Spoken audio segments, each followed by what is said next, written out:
বলি আমার ঢালার চর। আমি যাত্রীকে সবসময় বলি, এখানে বাইরের অনেক স্টাফ আছে, আপনি যেভাবে কথা বলবেন এটার উপর নির্ভর করবে আমার ঢালার চর মানুষ কেমন। অতএব আপনাকে অবশ্যই সুন্দর করে কথা বলতে হবে। এখন স্টেশন আমি কিছুক্ষণ ছিলাম না, তো আমি প্রথমে স্টেশনে ঢোকার পর ওই আউটার টু আউটার একটু হাঁটাহাঁটি করি দেখার জন্য। যখন এখান দিয়ে যাচ্ছিলাম তখন কোরআনের একটা তেলাওয়াত শুনলাম। তেলাওয়াত শুনে আমি দাঁড়াই গেলাম। আমি ব্যক্তিগতভাবে বিশ্বাস করি, কেউ যদি আতরের দোকানে বসে থাকে, সে যদি আতর নাও কেনে, তার শরীরে আতরের ঘ্রাণ চলে আসে। কেউ যদি কষাইয়ের দোকানে বসে থাকে, তার মাংস কিনতে হয় না, তার শরীর দিয়া মাংসের গন্ধ আসে। এই জন্য আমি যেখানে একটু ভালো কথা হয় সেই জায়গাটা একটু দাঁড়ানোর চেষ্টা করি। এখন আমি যে উদ্দেশ্যে আপনাদের কথা বলতে চাচ্ছি সেটা হলো, আমি ব্যক্তিগতভাবে 2007 সালে, তখন ক্লাস আমি 7-এ পড়ি, এখানে গড়পাড়া দরবার শরীফের নাম অনেক হয়তো শুনছেন। গড়পাড়া, আমি বাদন সাহেবের কাছে মরি। তো আমাদের ওখান থেকে কাশেদের দল বের হয়। খুব বিখ্যাত একটা কথা আছে, সম্ভবত খাজা মাইনুদ্দিন চিশতির, ইসলাম জিন্দা হতে হয় কারবালা। কথাটা কি আপনি সবাই শুনছেন? তখন হুসাইন আলাইহিস সালামকে প্রস্তাব দেওয়া হয়েছিল যে আপনি আপনার জায়গায় ফেরত যান, যা চান আপনি তাই পাবেন, শুধু খালি বাচ্চা মানে এজিদের বাচ্চা নেওয়ার জন্য। তখন হুসাইন বলল, আমি মাথা দিয়ে দেবো কিন্তু শির নত করবো না। এটা কি হলো যে আপনি অন্যায়ের কাছে কখনো সে মাথা নত করবে না। আজ আমরা বাস্তবতার কথা বলি, পরিস্থিতির কথা বলি, অন্যায়ের সাথে আপোষ করে মানে একটু চেপে চলি।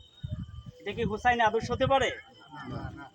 আমরা হুসাইন নিয়ে শোক মাতম করি, কিন্তু এই যে অন্যায়, কই আমরা তো অন্যায়ের বিরুদ্ধে কথা বলি না। আমাদেরকে অন্যায়ের বিরুদ্ধে কথা বলতে হবে আমরা যদি হুসাইনকে ভালোবাসি। যেটা হলো, আমি ব্যক্তিগতভাবে বিভিন্ন জায়গায় অল্প অল্প গাছ লাগানোর চেষ্টা করি। আমি যেখানে যাই অল্প অল্প গাছ লাগাই। যেমন মনে করেন, আমি ঢালার চর আসার আগে এখানে কোনো একটা গাছ কিন্তু আমি রোপণ করি না, কিন্তু আমি কি অক্সিজেন সিলিন্ডার আমার সাথে করে নিয়ে আসছি? অক্সিজেন সিলিন্ডার তো সাথে করে নিয়ে আসি।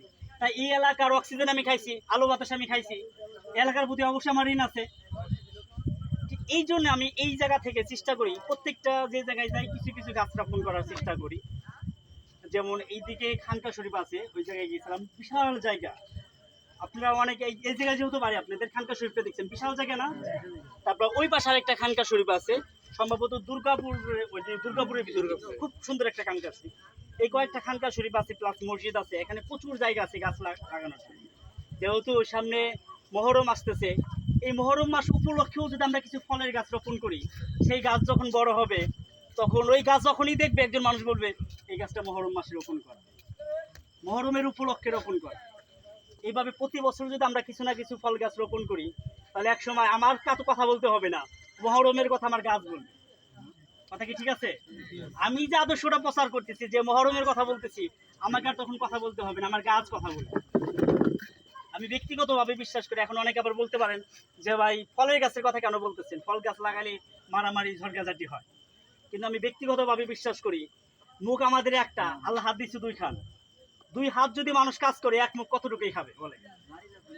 আমার ইচ্ছা আছে যে আমি এত বেশি ফলের গাছ রোপণ করব, এত বেশি ফলের গাছ রোপণ করব যে মানুষ কল্পনাই করতে পারবে না কোনোদিন ফল গাছ ফল আবার চুরি করে খাওয়া লাগে, ফল নিয়ে আবার ঝরকাও লাগতো। আমার পরবর্তী প্রজন্ম এটা আবার বলবে ফল আগে কোন মানুষ ফল নিয়ে ঝরকাও করতো, বাহ কি কয়, ফলকে আবার নিয়ে কেউ ঝরকা করে।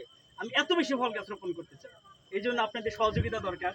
এই যে খানকা শরীফগুলোতে আছি, যেহেতু আপনারা খানকা শরীফের সাথে সংযুক্ত আছেন, আঞ্জুমানি কাজিয়া যতদূর আমি জানি আপনাদের কয়েকটা আঞ্জুমান কাজিয়া, যেহেতু আপনাদের ওই খানকা শরীফের সাথে অতপ্রিতভাবে যোগাযোগ আছে, আমি খানকার বিভিন্ন জায়গার মানুষজনের হেল্প নিয়ে, আপনাদের হেল্প নিয়ে আমি গাছ রোপণ করে দেবো।